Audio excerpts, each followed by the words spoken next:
सभी को राधे राधे।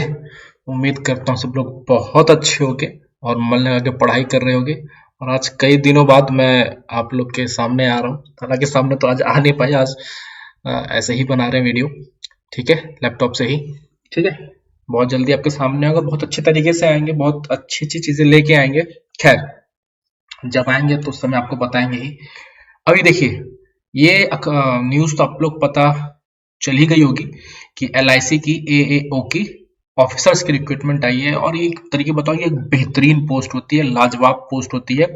मतलब कि इसकी सैलरी जो होती है ना, जो बच्चा सैलरी के लिए करता है ना कि भाई साहब सैलरी चाहिए, ये बताओ किस जॉब में है, तो भाई साहब इसमें है।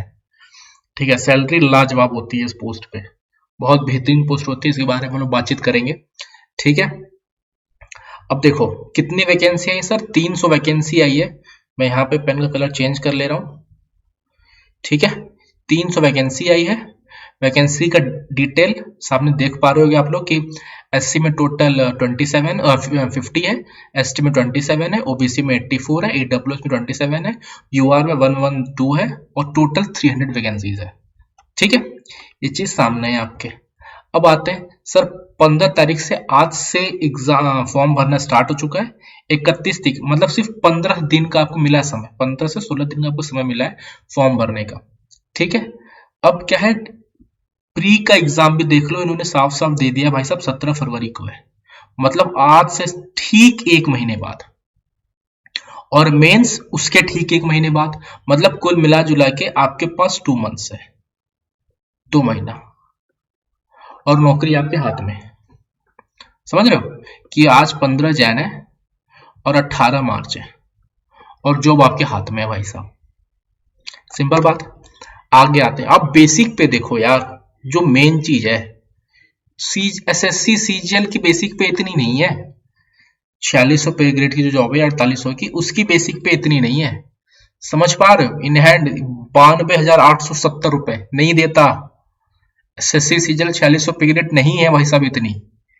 ठीक है, आप ये सैलरी देखो यार। हाँ, अलग अब ऐसे कंपेयर करोगे इन पावर समथिंग, तो ऑब्वियस सी बात है सीजीएल में कुछ पोस्ट ऐसी हैं जो उसकी पावर बहुत अच्छी है। ठीक है, लाइक CBI हो गया, ED हो गया, अदर चीज हो गया, एक्साइज हो गया। ठीक है, मैं इसको एज अ पैसे वाला कैलकुलेट बता रहा हूँ कि सैलरी तो लाजवाब, भाई सैलरी का तो कोई मतलब इसमें वो ही नहीं है। ठीक है, अब आते हैं आगे। सर देखो, रीजनिंग है, मैथ्स है, इंग्लिश है, टोटल 100 क्वेश्चन आएंगे मैक्सिमम। अच्छा, एक चीज समझ लो कि इसमें सेक्शनल कट ऑफ भी है। ठीक है, एक सेक्शनल कट ऑफ भी बनेगा और एक ओवरऑल कट ऑफ भी बनेगा, मतलब कि आपको दोनों ही पार करना होगा बच्चा। सिंपल बात है। ठीक है, अब देखो इसमें इन्होंने क्या लिखा हुआ है कि भाई साहब रीजनिंग आनी है, और अपना मैथ्स आना है, इंग्लिश आना है। ठीक है, प्रीलिम्स की मैं बात कर रहा हूँ। जो मिनिमम कट ऑफ मार्क्स है, जो SC ST and PWD candidates है उनके लिए है 16 नंबर, 16 नंबर, और इंग्लिश में 9 नंबर। अदर के लिए भाई साहब 18 नंबर, 18 नंबर, और इंग्लिश में 10 नंबर। अब एक चीज यहाँ पे समझो, जो उन्होंने मार्क भी लिखा हुआ है कि English language test will be qualifying of nature and marks of English language will not be counted for ranking. ठीक है, कि मतलब आपको ये सिर्फ क्वालिफाई करना है। समझ गए मेरी बात? इससे आपका रैंक पे कोई फर्क नहीं पड़ने वाला। इट मींस कि जान आपको रीजनिंग और मैथ्स में लगानी है भाई साहब, जो सिंपल सी सीधी सीधी बात है। अब उन्होंने साफ साफ दे दिया कि हम हर वैकेंसी के कैंडिडेट हिसाब से 20 गुना सबको लेंगे। ठीक है, इसका मतलब कि जितने कैंडिडेट है अब सबको 20-20 गुना कर लो। टोटल अगर 20 गुना करोगे तो 6000 लोग बच्चे मेंस में बैठेंगे। सीधी सीधी बात है, अपने अपने कैटेगरी से मल्टीप्लाई कर लेना, टोटल इतने बच्चे मेंस में बैठेंगे। अब सर आ जाओ मेंस का पैटर्न। ठीक है, 300 मार्क्स का पेपर रहेगा जिसमें से 25 का डिस्क्रिप्टिव टेस्ट रहेगा। समझो मेरी बात। फिर से वही चीज भी हम लोग आते हैं कि सर रीजनिंग आएगा। अब समझो कि इसमें रीजनिंग 3 नंबर के पर क्वेश्चन, जीके और करंट अफेयर 2 नंबर के पर क्वेश्चन, DI 3 नंबर के पर क्वेश्चन, और इंश्योरेंस 2 नंबर के पर क्वेश्चन। मतलब रीजनिंग और मैथ्स अगर आप ऐसे देखो तो आपके वो 3-3 नंबर के हैं, और जीके और अपना इंश्योरेंस का जो पेपर होगा वो है 2-2 नंबर का पर क्वेश्चन के हिसाब से। मिनिमम इन्होंने भी इस पे रखा हुआ है, SC ST के लिए है 40 रीजनिंग में, जीके में 27, डीआई में अपना मैथ्स में अपना 40 है, इंश्योरेंस में 27, और सेम इंग्लिश में कितना है 9। अदर के लिए 45, 30, 45, 30 और 10। सिंपल बात है। वही चीज इसमें भी सर रहेगा, सेक्शनल कट ऑफ भी और ओवरऑल कट ऑफ भी, और इन्होंने टाइम ड्यूरेशन भी फिक्स किया हुआ है। ठीक है, ये नहीं कि अगर आप पेपर चल रहा है आप 1 घंटा मैथ से ही कर रहे हो और 1 घंटा रीजनिंग ही कर रहे हो, ऐसा नहीं सर। 40 मिनट में ये करना है, 20 मिनट में ये करना है, 40 में ये करना है। आपका पेपर उतने में कोशिश करो कि आपको पूरा कर लेना है। अब समझो, descriptive test of English language will be of qualifying nature. मतलब कि सर ये जो 5 वाला पार्ट है ना, ये जो 25 नंबर का होगा, ये 2 क्वेश्चन डिस्क्रिप्टिव जो आएगा ये क्वालिफाइंग नेचर का है। ठीक है, और इसके मार्क्स रैंक में कैलकुलेट नहीं होंगे। अच्छा, एक चीज और है, डिस्क्रिप्टिव पेपर उन्हीं लोगों का चेक भी होगा जो इन चारों को क्वालिफाई किए होंगे। क्वालिफाई की बात कर रहा हूं, ठीक है, ये नहीं कि कट ऑफ वाली बात नहीं बना। क्वालिफाई मतलब कि ये अगर मिनिमम मार्क्स इतने पाए होंगे अपने अपने कैटेगरी के अकॉर्डिंग, तो इनकी कॉपी इंग्लिश लैंग्वेज में, इंग्लिश वाली कॉपी इनकी चेक होगी। ठीक है, और ये ऐसे राइटिंग सिर्फ इंग्लिश लैंग्वेज में होगा, हिंदी में नहीं होगा। बाकी बाइलिंगुअल है, लेकिन ऐसे राइटिंग आपको सिर्फ इंग्लिश में ही करना होगा, सीधी सीधी बात है। ठीक है, अब देखो साफ साफ यहाँ पे लिखा हुआ है, candidate must pass in each section separately and should also obtain minimum marks in aggregate to qualify the online examination, prelims, mains and interview. सीधी सीधी बात उन्होंने साफ साफ लिख दिया।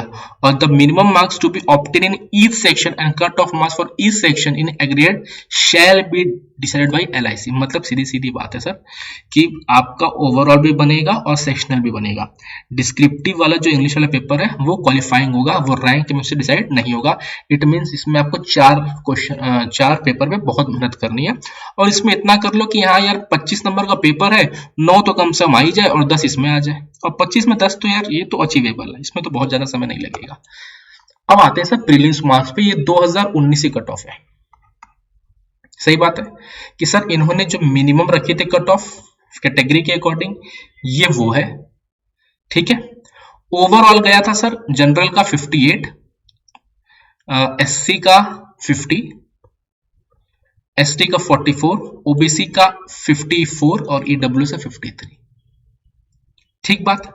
ऐसे आते हैं सर हम मेंस पे, सेम वही 2019 का ही सर। ये रहा आपका सेक्शनल।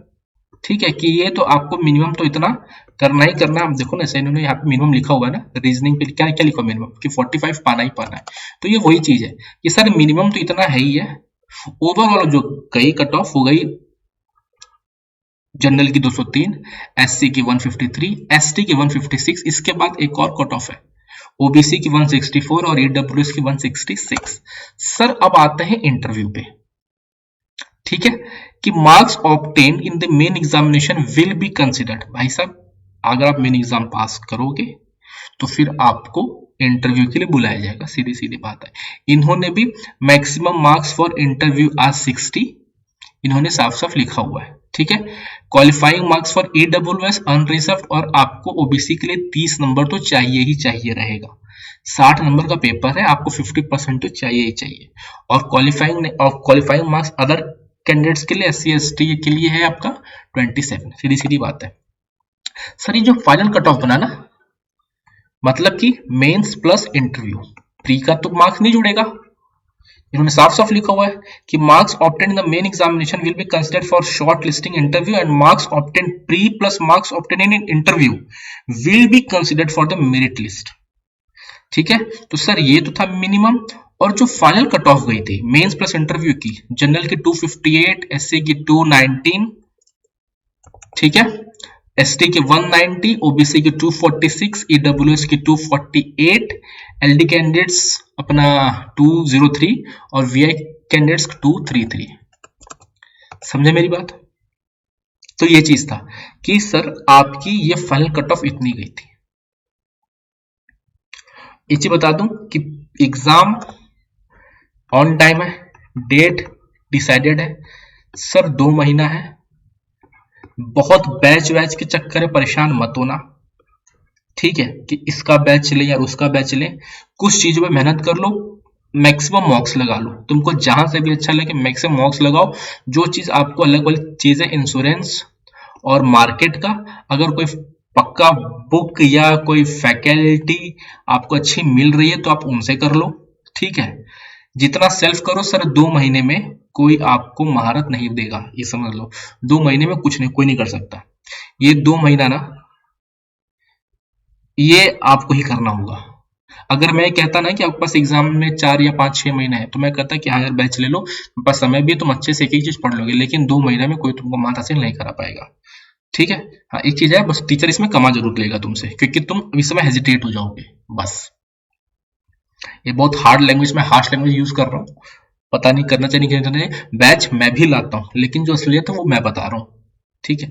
इसमें अगर आपको लगता है ये आपके ऊपर है, आप ले सकते हो, ठीक है, बहुत से लोग हैं, अगर आपको बढ़िया फैकल्टी बढ़िया कंटेंट मिल रहा है तो आप बेशक जाओ, लेकिन इसमें मैक्सिमम जो कोशिश करो कि वो सेल्फ, और अगर कोई आपको मॉक दे रहा है ना, अच्छा एग्जाम पॉइंट ऑफ रिलेटेड, तो आप उसको ट्राई करो, तो वो बढ़िया है, बहुत से मॉक वाले हैं, आप उनको कर सकते हो, ठीक है। बाकी मिलते हैं अगली क्लास में, तब तक के लिए जय हिंद, खुश रहे, मस्त रहे। और बाकी मैं देखता हूँ कि अगर इंश्योरेंस के लिए कुछ, मार्केट के लिए कुछ फ्री पीडीएफ्स मतलब मैं प्रोवाइड करा सकूँ, तो मैं जरूर आपको टेलीग्राम से मैं दे दूंगा, आप लोग टेलीग्राम में ऐड हो जाओ, तो अगर इसके रिगार्डिंग कुछ भी होगा, मेरे पास फ्री पीडीएफ्स मैं देख लेता हूँ, टीम से बात कर लेता हूँ, अगर बन पाएगी तो मैं फ्री आप लोगों को प्रोवाइड करा दूंगा, कोई दिक्कत नहीं, नो पेमेंट, ठीक है।